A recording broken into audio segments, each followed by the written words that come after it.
Hey guys, welcome back to the channel. Let me show you how to report a security incident to Kraken in 2025. That's what this video is about, so let's get straight into it.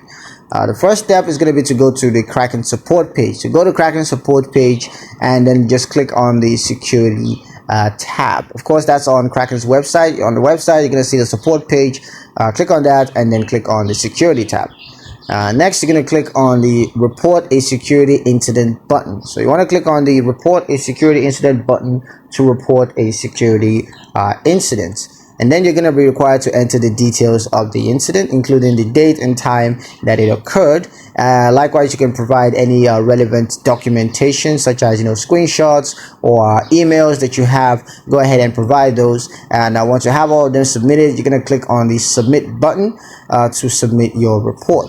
And just wait for a response from Kraken's security team, hopefully to help you sort out the concerns. That's pretty much it on how to report a security incident to Kraken in 2025. Hope you guys liked the video. Hope you found the information useful enough.